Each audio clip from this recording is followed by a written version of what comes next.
Sosok ZA kuli bangunan cor bos ruko, orang kepercayaan korban kuras uang 50 juta rupiah. Polisi mengungkap sosok pelaku pembunuhan terhadap seorang bos ruko berinisial JS di sebuah bangunan miliknya di kawasan Rawamangun, Pulau Gadung, Jakarta Timur. Pelaku yang sudah ditangkap polisi berinisial ZA. Pelaku merupakan pekerja bangunan yang bekerja di ruko milik korban. Iya betul.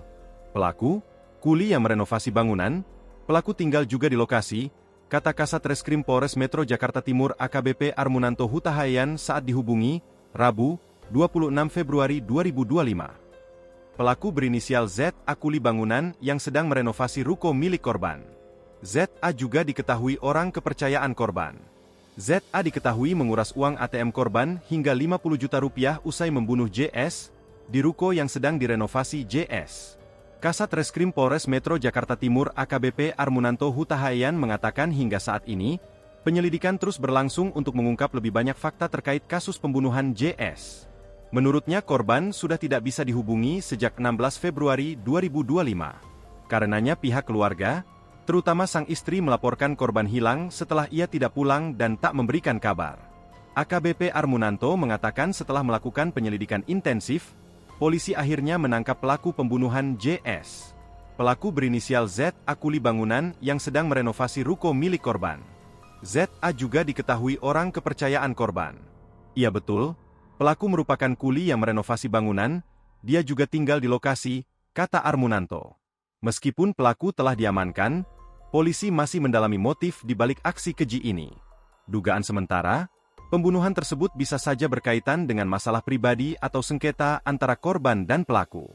Kasus ini menjadi sorotan publik mengingat cara pelaku dalam menyembunyikan jasad korban yakni dengan mengecornya di bawah bangunan ruko. Dengan ditemukannya jenazah JS, diharapkan mengungkap secara jelas bagaimana kronologi kejadian hingga pelaku akhirnya membunuh dan mengecor jasad korban. Kapolres Metro Jakarta Timur Komisaris Besar Polisi Nicholas Ari Lilipali menjelaskan, pelaku yakni ZA yang merupakan kuli bangunan diketahui menguras ATM korban setelah mengecor jasadnya. Sebagian harta korban, berupa uang sudah diambil oleh terduga pelaku, ditransfer ke rekeningnya juga, kata Nicholas Ari Lilipali, Kamis. Menurutnya polisi mengetahui ada transferan sejumlah uang dari rekening korban ke pelaku setelah polisi memeriksa ponsel miliknya. Pelaku ZA berhasil membawa uang tunai korban sebesar 10 juta rupiah, sedangkan 40 juta rupiah ditransfer ke rekening pelaku. Dari HP korban yang masih dibawa oleh terduga pelaku, dan juga ada transferan. Jadi ATM-nya diambil dan uangnya diambil dari ATM. Ada transferan uang juga ke rekening terduga pelaku. Itulah awal mulanya pengungkapan kasus ini, kata Nicholas. Nicholas mengatakan pelaku mengetahui PIN rekening korban karena pelaku merupakan orang kepercayaan korban. Sehingga, kata Nicholas pelaku ZA bisa dengan mudah menguras ATM korban. Download Tribun X sekarang, menghadirkan lokal menjadi Indonesia.